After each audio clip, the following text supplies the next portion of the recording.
Hello everyone. आप सभी का फिर से स्वागत है। ये घटना चक्र हिस्ट्री का डिस्कशन है। हम लोग आधुनिक भारतीय इतिहास को डिस्कस करें, जिसमें आज का टॉपिक है खिलाफत आंदोलन।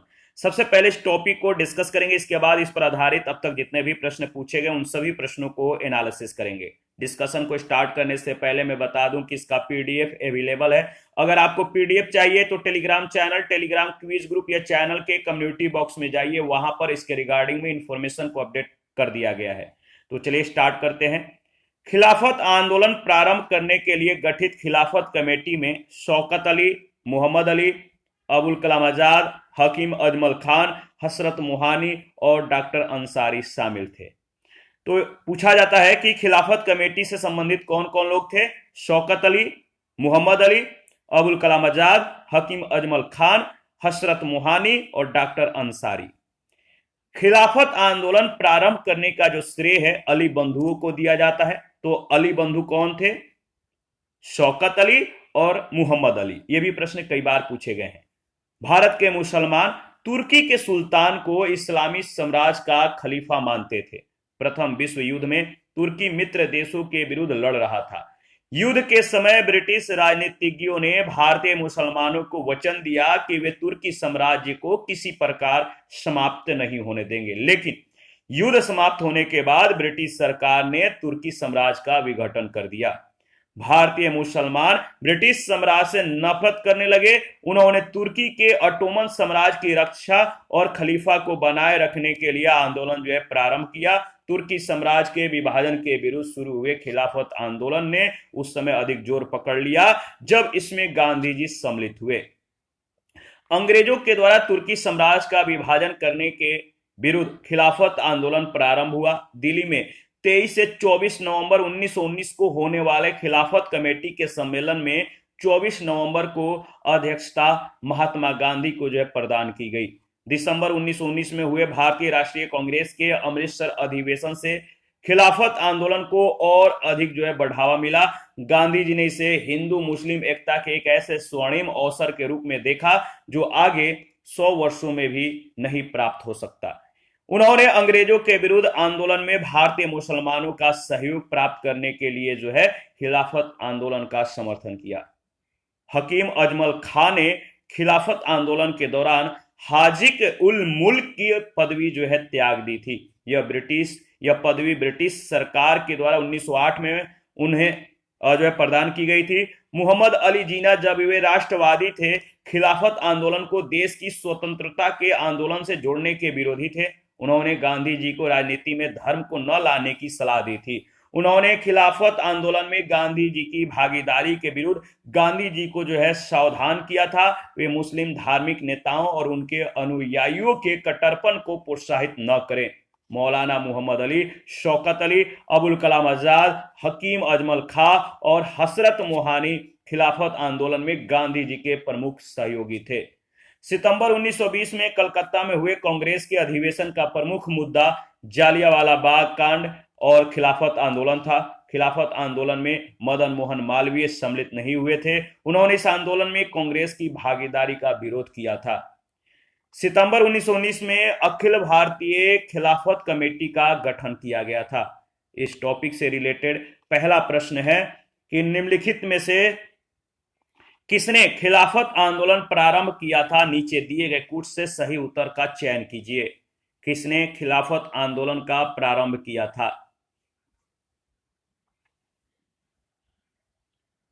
तो सही जवाब है, अगर इसको छोड़ दिया जाए शरीयतुल्लाह को, यानी थर्ड ऑप्शन को, शौकत अली, मोहम्मद अली और अबुल कलाम आजाद, यानी 1, 2 एंड 4 बी ऑप्शन में जो दिया गया है बिल्कुल सही ऑप्शन है। खिलाफत आंदोलन भारत में मुख्यतः मुसलमानों के द्वारा चलाए गए राजनीतिक धार्मिक आंदोलन था। इस आंदोलन का उद्देश्य तुर्की में खलीफा के पद की पुनः स्थापना कराने के लिए अंग्रेजों पर दबाव बनाना था। खिलाफत आंदोलन प्रारंभ करने के लिए गठित खिलाफत कमेटी में शौकत अली, मोहम्मद अली, अबुल कलाम आजाद, हकीम अजमल खान, हसरत मोहानी और डॉक्टर अंसारी शामिल थे।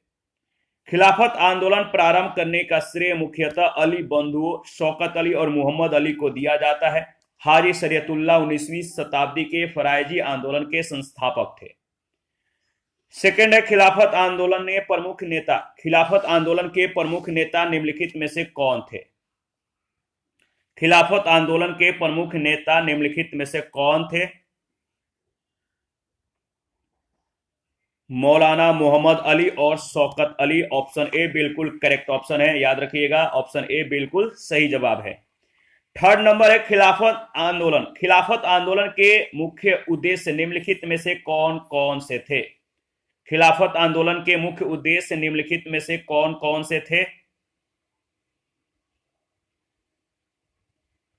तो भारत के मुसलमानों में ब्रिटिश विरोधी भावना उत्पन्न करना पहला, और इसके बाद ऑटोमन साम्राज्य की रक्षा और खिलाफत का रक्षण, यानी 1 और 4, डी ऑप्शन। भारत के मुसलमान तुर्की के सुल्तान को इस्लामी साम्राज्य का खलीफा मानते थे। प्रथम विश्व युद्ध में तुर्की मित्र देशों के विरुद्ध लड़ रहा था। युद्ध के समय ब्रिटिश राजनीतिज्ञों ने भारतीय मुसलमानों को वचन दिया कि वे तुर्की साम्राज्य को किसी प्रकार समाप्त नहीं होने देंगे, लेकिन युद्ध समाप्त होने के बाद ब्रिटिश सरकार ने तुर्की साम्राज्य का विघटन कर दिया। भारतीय मुसलमान ब्रिटिश साम्राज्य से नफरत करने लगे। उन्होंने तुर्की के ऑटोमन साम्राज्य की रक्षा और खलीफा को बनाए रखने के लिए आंदोलन प्रारंभ किया। तुर्की साम्राज्य के विभाजन के विरुद्ध शुरू हुए खिलाफत आंदोलन ने उस समय अधिक जोर पकड़ लिया जब इसमें गांधी जी सम्मिलित हुए। 4 नंबर है 1919 में अखिल भारतीय खिलाफत सम्मेलन का अध्यक्ष किसने, या अध्यक्ष किससे चुना गया? किसने अध्यक्षता निभाई? 1919 में अखिल भारतीय खिलाफत सम्मेलन का अध्यक्षता किसने निभाई, या अध्यक्ष किससे चुना गया था? तो सही जवाब है महात्मा गांधी को। अंग्रेजों के द्वारा तुर्की साम्राज्य का विभाजन करने के विरुद्ध खिलाफत आंदोलन प्रारंभ हुआ। दिल्ली में 23 से 24 नवंबर 1919 को होने वाले खिलाफत कमेटी के सम्मेलन में 24 नवंबर को अध्यक्षता महात्मा गांधी को प्रदान कर दी गई। 1919 दिसंबर 1919 में हुए भारतीय राष्ट्रीय कांग्रेस के अमृतसर अधिवेशन से खिलाफत आंदोलन को और अधिक बढ़ावा मिला। गांधी जी ने इसे हिंदू मुस्लिम एकता के एक ऐसे स्वर्णिम अवसर के रूप में देखा जो आगे 100 वर्षों में भी प्राप्त नहीं हो सकता। उन्होंने अंग्रेजों के विरुद्ध आंदोलन में भारतीय मुसलमानों का सहयोग प्राप्त करने के लिए खिलाफत आंदोलन का समर्थन किया था। 5 नंबर है महात्मा गांधी ने खिलाफत आंदोलन का समर्थन क्यों किया? महात्मा गांधी ने खिलाफत आंदोलन का समर्थन क्यों किया? तो इसका सही जवाब हो जाएगा, गांधी जी ने अंग्रेजों के खिलाफ अपने आंदोलन में भारतीय मुसलमानों का सहयोग प्राप्त करना चाहा था, यानी बी ऑप्शन। 6 नंबर है खिलाफत आंदोलन को समर्थन दिया था किसने? खिलाफत आंदोलन को किसने समर्थन दिया था? तो सही जवाब है गांधी जी ने। इसके बाद प्रश्न संख्या 7, किसने खिलाफत आंदोलन को हिंदुओं और मुसलमानों की एकता के एक ऐसे अवसर के रूप में देखा जो 100 वर्षों में भी पुनः प्रस्तुत नहीं होगा? किसने खिलाफत आंदोलन को हिंदुओं और मुसलमानों की एकता के एक ऐसे अवसर के रूप में देखा जो 100 वर्षों में भी पुनः प्रस्तुत नहीं होगा? सही जवाब है महात्मा गांधी। इन्होंने इस अवसर को देखा था। 8 नंबर है निम्नलिखित में से किस एक ने खिलाफत आंदोलन के दौरान हाजिक उल मुल्क की पदवी त्याग दी थी? किस एक ने खिलाफत आंदोलन के दौरान हाजिक उल मुल्क की पदवी त्याग दी थी? सही जवाब है हकीम अजमल खां। इन्होंने अपनी हाजिक उल मुल्क की जो पदवी थी त्याग दी। हकीम अजमल खां ने खिलाफत आंदोलन के दौरान हाजिक उल मुल्क की पदवी को त्याग दी। यह पदवी ब्रिटिश सरकार के द्वारा 1908 में उन्हें प्रदान की गई थी। 9 नंबर है गांधी जी को किसने सावधान किया था कि मुस्लिम धार्मिक नेताओं और उनके अनुयायियों के कट्टरपन को प्रोत्साहित न करें? गांधी जी को किसने सावधान किया था कि मुस्लिम धार्मिक नेताओं और उनके अनुयायियों के कट्टरपन को प्रोत्साहित न करें?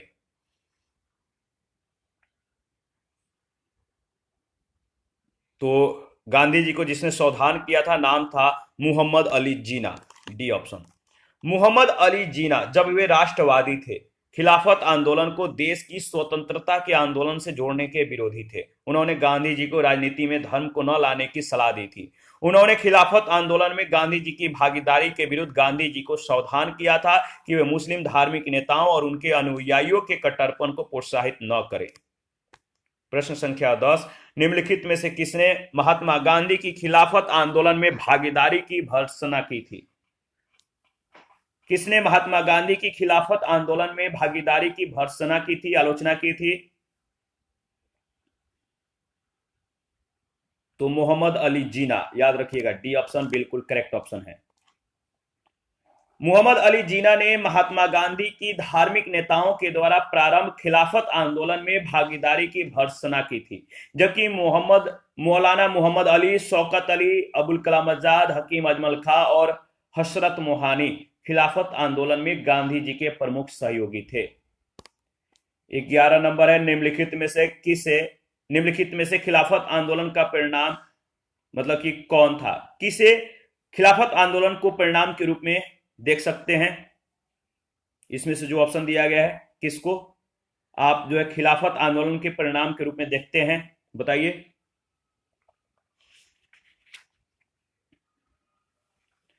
हिंदू मुस्लिम मतभेदों में कमी आई थी इस खिलाफत आंदोलन के रूप में। खिलाफत आंदोलन का जो परिणाम था, जो हिंदू मुस्लिम थे इनमें जो मतभेद था वो अब धीरे धीरे काफी कम हो गया था।